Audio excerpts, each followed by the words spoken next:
l'EBS, l'entreprise à but socio-économique, ça doit être reconnu, ça doit être mieux entendu?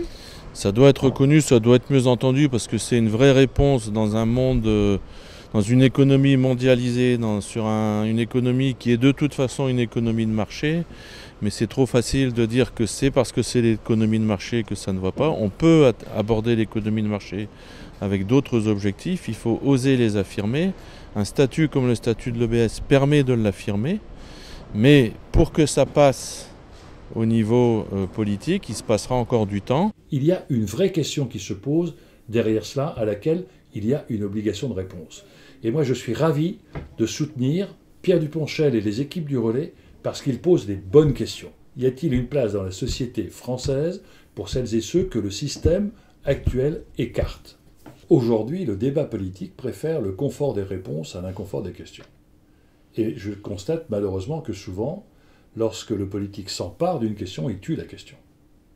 Or, ce qui est important, c'est d'aider à partir de la réussite des équipes du Relais, à partir de la réussite d'autres initiatives. Moi, je suis président du Conseil économique, social et environnemental, et donc, aujourd'hui, l'anticipation que représente cette capacité que l'on a de pouvoir offrir à celles et ceux que l'on écarte de notre système le moyen de nourrir un enrichissement collectif, fait qu'effectivement, on peut essayer d'obliger le politique à admettre qu'il y a une bonne question qui est posée par les associatifs comme le Relais, et que si on accepte d'intégrer cette question, d'accepter cette question, on peut peut-être à ce moment-là espérer d'obtenir de bonnes réponses. Je crois que les parlementaires français sont concernés, mais c'est plus au niveau du Parlement européen et de la Commission européenne que les enjeux se jouent.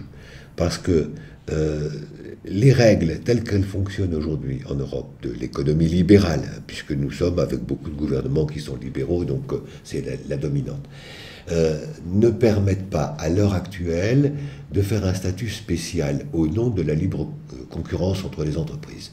Or, moi je prétends que des entreprises de cette nature ne sont pas des entreprises comme les autres. Elles ont des charges beaucoup plus lourdes en termes de gestion des personnels, de gouvernance, de prise en charge de ces personnels, et elles se consacrent à des tâches qui ne sont pas forcément très valorisantes en termes de matière grise. Si vous me dites on fait de la recherche médicale sur les nanotechnologies, etc., ça demande des ingénieurs.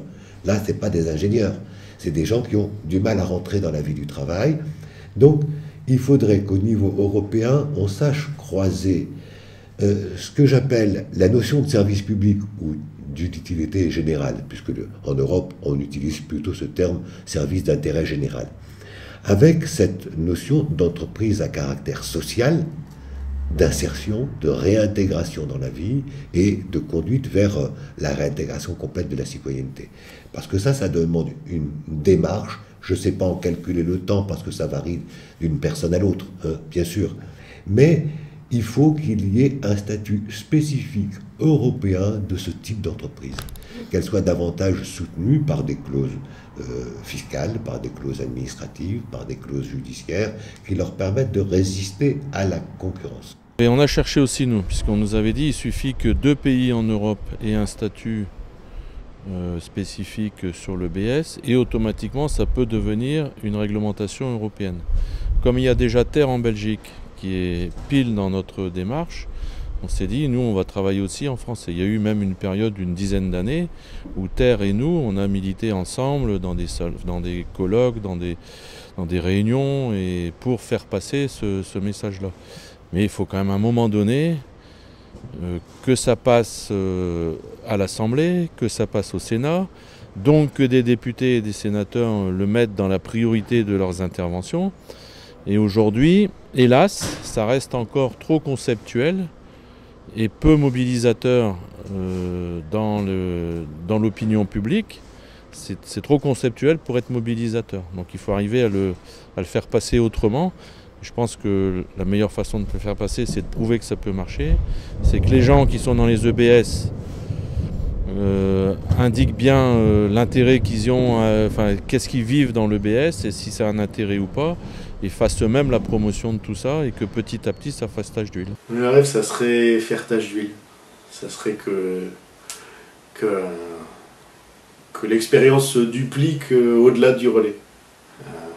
Ce qu'on fait, c'est chouette, c'est beaucoup, et quand on fait progresser les idées, quand on fait avancer les mentalités, quand on vient amener ici des personnes importantes, de renom, qui ont en charge des centaines, des milliers de salariés, c'est de montrer que le monde de l'insertion, ou les gens qui sont catalogués insertion, sont aussi bons que les autres, et c'est juste bien souvent la faute à pas de chance, j'ai envie de dire.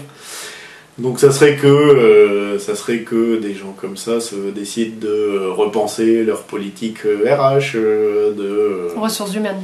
Voilà, de ressources humaines, de dire tiens, finalement, peut-être que à l'embauche, on pourrait procéder autrement, qu'on pourrait revoir certains de nos jugements, nos habitudes, juste bousculer un petit peu les habitudes.